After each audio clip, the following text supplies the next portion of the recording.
ஆதியாகமம் 33ஆம் அதிகாரம்.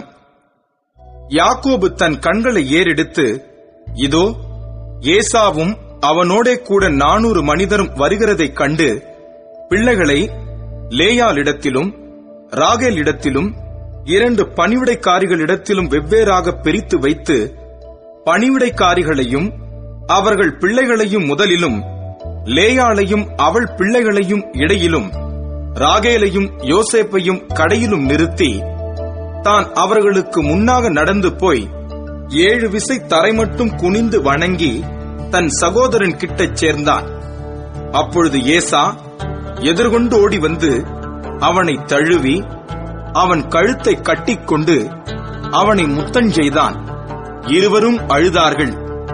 அவன் தன் கண்களை ஏறெடுத்து ஸ்திரீகளையும் பிள்ளைகளையும் கண்டு, உன்னோடிருக்கிற இவர்கள் யார் என்றான். அதற்கு அவன், தேவன் உமது அடியானுக்கு அருளின பிள்ளைகள் என்றான். அப்பொழுது பணிவிடைக்காரிகளும் அவர்கள் பிள்ளைகளும் சேர்ந்து வந்து வணங்கினார்கள்.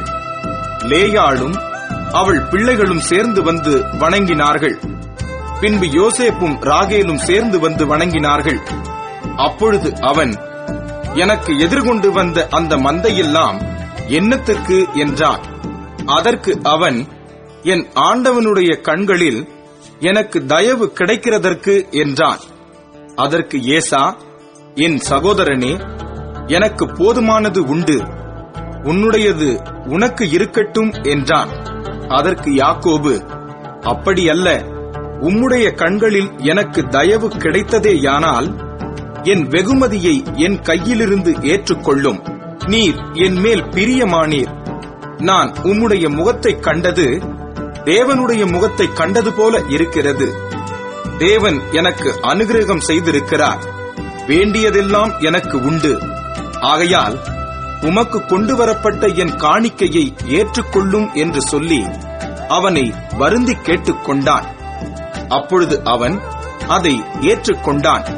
பின்பு அவன், நாம் புறப்பட்டு போவோம், வா, நான் உனக்கு முன் நடப்பேன் என்றான்.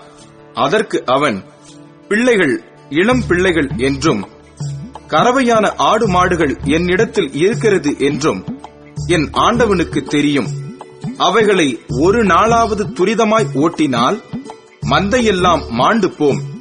என் ஆண்டவனாகிய நீர் உமது அடியானுக்கு முன்னே போம்.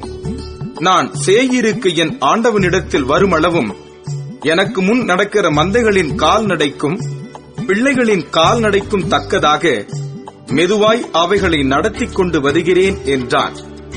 அப்பொழுது ஏசா, என்னிடத்தில் இருக்கிற ஜனங்களில் சிலரை நான் உன்னிடத்தில் நிறுத்திவிட்டு போகட்டுமா என்றான். அதற்கு அவன், அது என்னத்திற்கு? என் ஆண்டவனுடைய கண்களில் எனக்கு தயவு கிடைத்தால் மாத்திரம் போதும் என்றான். அன்றைய தினம் ஏசா திரும்பி தான் வந்த வழியே சேயீருக்கு போனான். யாக்கோபு சுக்கோத்திற்கு பிரயாணம் பண்ணி தனக்கு ஒரு வீடு கட்டி தன் மிருக ஜீவன்களுக்கு கொட்டாரங்களை போட்டான். அதனாலே அந்த ஸ்தலத்துக்கு சுக்கோத் என்று பெயரிட்டான். யாக்கோபு பதான் அராமிலிருந்து வந்த பின் கானான் தேசத்தில் இருக்கிற சாலேம் என்னும் சீகேமுடைய பட்டணத்திற்கு அருகே சென்று பட்டணத்திற்கு எதிரே கூடாரம் போட்டான். தான் கூடாரம் போட்ட வெளியின் நிலத்தை சீகேமின் தகப்பனாகிய ஏமோரின் புத்திரர் கையிலே 100 வெள்ளிக்காசுக்கு கொண்டு அங்கே ஒரு பலிப்பீடத்தை கட்டி அதற்கு ஏல் எல்லோகே இஸ்ரவேல் என்று பெயரிட்டான்.